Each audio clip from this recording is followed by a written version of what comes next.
Hi, I'm Riley Coach. I'm going to be interviewing you today. Nice to meet you. I'm Jordan. Nice to meet you. If you were an animal in the jungle, which would you be, and how do you think this choice relates to your management ability? Animal in the jungle. I would say silverback gorilla. And why is that? Well, they're strong animals. You need to be strong as a manager. They're leaders, especially the males, the big ones. That's kind of what I'm referring to. Leader of the pack. Calm demeanor, though, unless they have to be aggressive, which is rare, but they can pull that out if they have to. Well respected in the animal community, and just in my opinion, pretty badass. All right. Yeah. So, tell me about a time when you handled a personality conflict, and can you tell me about the process? Yeah, so at work, I work at Enterprise Rent-A-Car, obviously. So at work, one of my assistants, he was he just got hired like a week prior to this.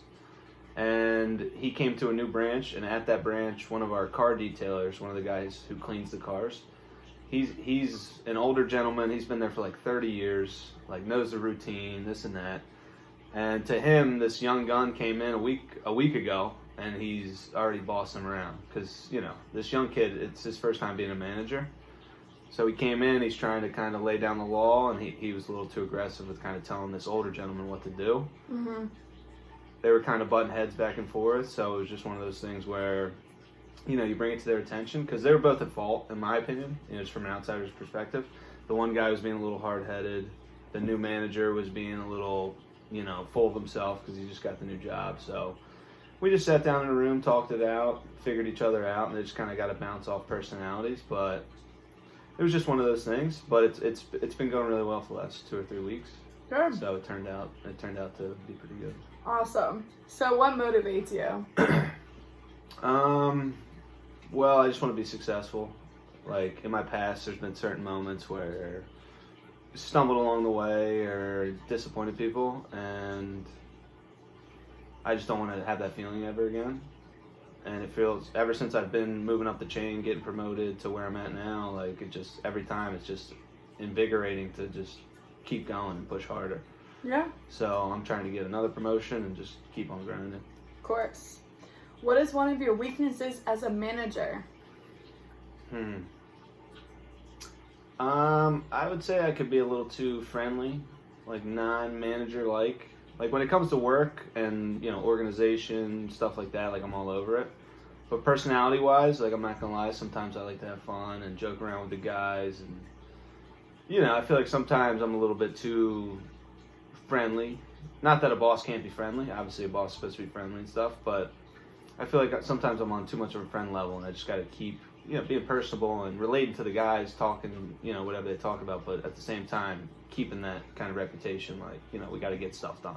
Yeah. So I just kind of got to stay in that mindset that, you know, when I'm at work, you know, because everybody I work with is awesome, great personalities, and we all vibe and stuff.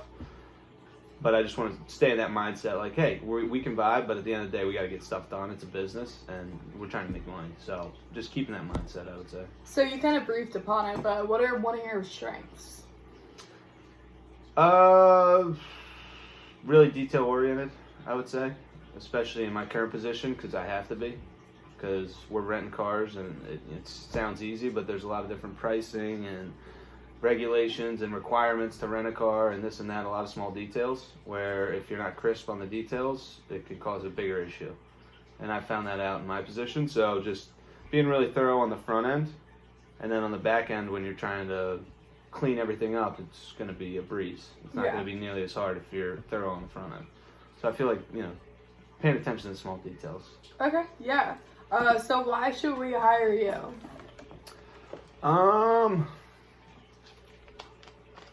I would say, you know, I just feel like I have a couple intangibles as far as personability, personality, enthusiasm. Like I said, work ethic, like ever since I started getting promoted, it's just amped it up to the next level.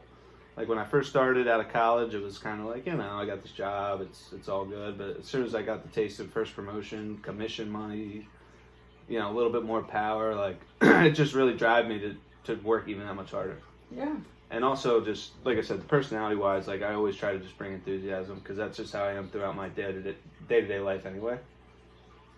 And I don't change too much when I'm at work, so I just like to bring my genuine self to the table, and I feel like a lot of people don't really do that. Yeah, 100%. So, what did you think of your last boss? My last boss.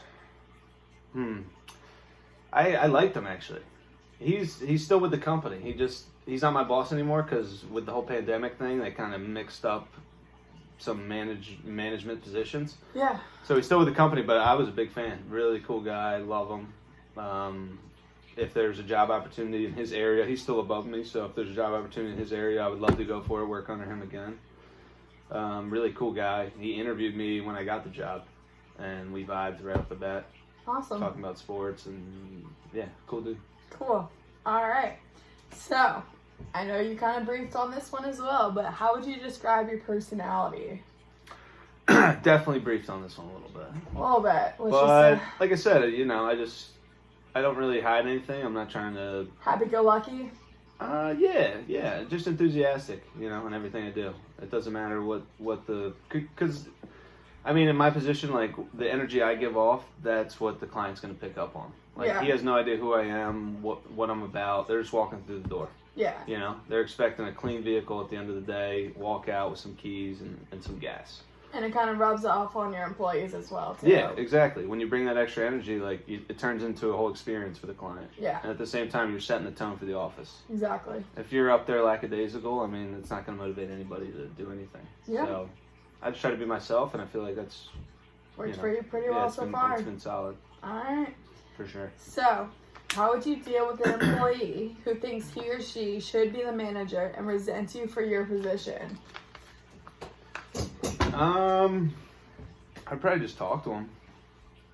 Sit down and have a conversation and see what's going on. There shouldn't be any resentment at all. I would probably just try to help him get to the same position as me. Because Enterprise, there's always another branch. We're in every city. There's always opportunity. So if a certain individual's feeling that way, it's not conducive to get promoted, especially in a team environment like Enterprise. Yeah. And, I try to be pretty transparent. So I'd probably just talk to him and be like, hey, man, like, no hard feelings. What's going on? We can talk about it. We can figure it out and try to get him to the same level. Cool. Yeah. Sound good? Absolutely. How long would it take for you to make a meaningful contribution to your company? What do you mean? Like right when I first start, I'm fresh. It's like I have no idea what's going on. Jordan did so-and-so, and he made like such an impact on the company already, and he's only been here for blank amount of time. Like being an asset. Yeah. When you go into a new job and stuff, it's tough to just dive right into it, but I feel like I get the hang of things pretty quick. So as far as impact-wise, I'd say 3-4 months. Be a lot of, just get the ropes the first couple months, get to know the team, and once I'm comfortable, full steam ahead. Cool. All right. So when things are working out, let's say the company has issues that are disputative to your business, how would you address those problems with your team? Well, my company has issues. I would just tell the team to stay the straight and narrow, like keep doing what we're doing. Because at the end of the day, we work for the company. If the company's having problems, I feel like, I trust in the corporate office. They could probably get the job done to correct the issues.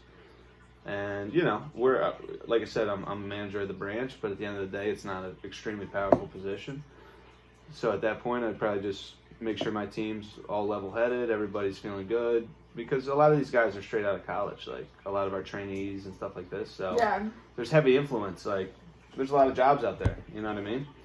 So if they're nervous about corporate or the business or the company, like that's not going to help anybody. Yeah. So I'd probably just talk to them, try to calm them down, let them know we're doing things for a reason, and just kind of trust in the corporate.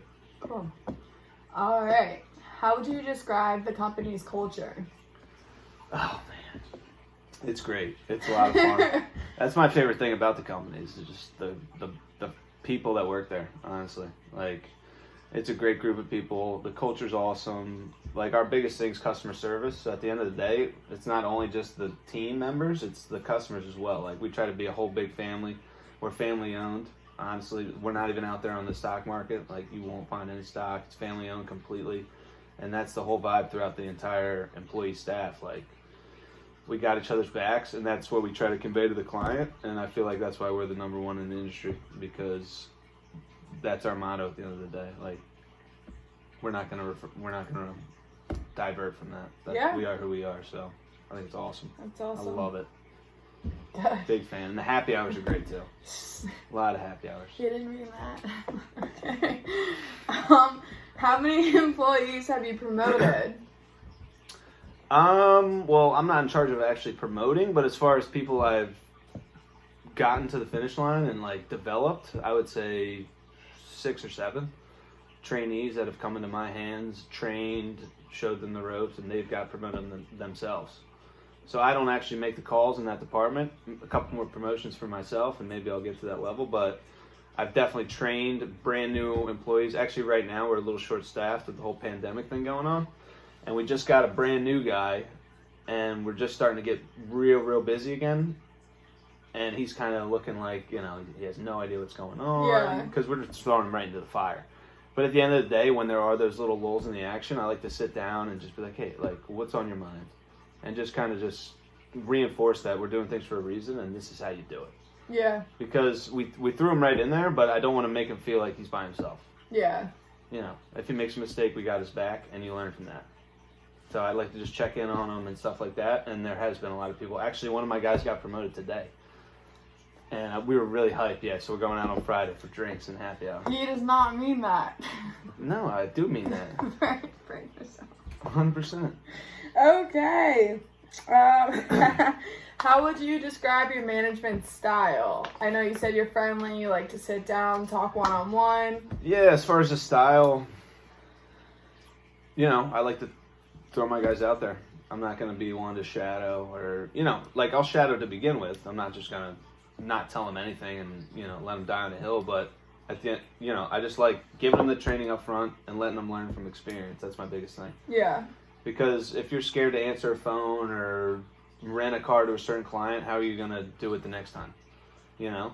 Like, even if you make the mistake, at least you got the experience, you got it done. And now you know how to move You know forward. in your brain you're not going to make this mistake next time, and we can correct the mistake, give you the proper word path or the proper solution, and you're good to go. Yeah.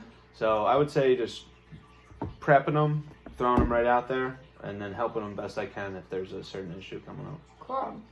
So, what would your highest performing employee say about you? Competitive for sure, because my highest performing employee is really getting under my skin because he's actually been outperforming me. Okay. In certain aspects. Obviously, he doesn't manage the branch like I do, but we compete in sales, upgrades, insurance sales, certain, you know, if we get a client into a luxury vehicle, like, it's, you know, making more money for the company. It's good stuff. And we're just really competitive to begin with. You know, 2 younger guys, we played sports, and we just go back and forth all the time. So whenever I see him crushing it, it motivates me to crush it even more so. And normally I do, and I talk that smack right back and put him in his place. Perfect. But he's a beast, and he just got promoted as well. So there you go. It's a good culture. Yeah, the competitive cultures are, you know, it's what we need, especially in a sales environment. Yeah. Is there anything? Those are all the questions I have for you. Do you have any questions for me? I mean, what's the biggest thing you're looking for as far as like a manager or a leader? Like, someone who's willing to company? balance different personalities and know how to motivate each person individually. Okay. How would you do that? To be honest, I feel like that's one of my biggest strengths. I was actually a psychology major in college, and I pick up on certain personality traits pretty quick. And in enterprise, like, we have these certain talk paths. We're always trying to get to an end destination, whether it be an upgrade or the insurance sales or whatever it is. But every client we interact with is slightly different. So you'll have an older, elderly woman, never rented before. She has no idea what's going on. You got to take an extra, 10, 15 minutes, show her the car, walk through the signatures, the tax, the rate, everything. Like, you have to cater to that. It's not just a robot. you're doing the same thing every time. Because we'll get a corporate guy, businessman, rents every week. If we ask him any sort of question, he's like, "What are you talking? I got a meeting." Yeah. So everybody's slightly different, and in order to get the best customer service score we can, we always have the same word pass, but we do it in a different manner. Like, we bounce off the client, and then it just makes it seamless. Okay. Last question for you. What's the biggest thing you've learned being in a managerial position? Biggest thing I've learned, I mean, there's a lot of stuff, but Your key takeaway. I mean, there's a couple. I would say don't panic. That's the first one, because it's so easy, especially when you're first starting. Obviously, when you have manager experience for 10 years, it might not be the same thing. But when you first get to the manager position, you don't want to panic because you're there for a reason, in my opinion. Obviously, you've worked with the company for a couple of years, and the corporate thought you were suitable to be a manager. So at the end of the day, you have to have confidence in that promotion and be like, I was meant to be here. Make the decision. It's not always a black and white decision. Yes, no. Sometimes it's like, I don't know, maybe, but you just make the best decision in the moment. Live with the result and, hope you did the right thing. 9 times out of 10, it is the right thing. And if it's not, you learn from it. Hopefully you figure it out. It's the ones that don't figure it out that don't make it. And that's why I like messing up. That's why I tell my MTs, my trainees, MT's a trainee, to get out there to mess up. I want them to mess up, honestly, because then they won't do it again. Like, when I was an MT, I missed a cracked windshield on a car. It cost Enterprise like $2,000. But guess what happened? I never missed a cracked windshield again. Yeah. Check the windshield every freaking time. So, I would say that's the biggest thing. All right. Well, thank you, Jordan Porter. We'll keep you in mind.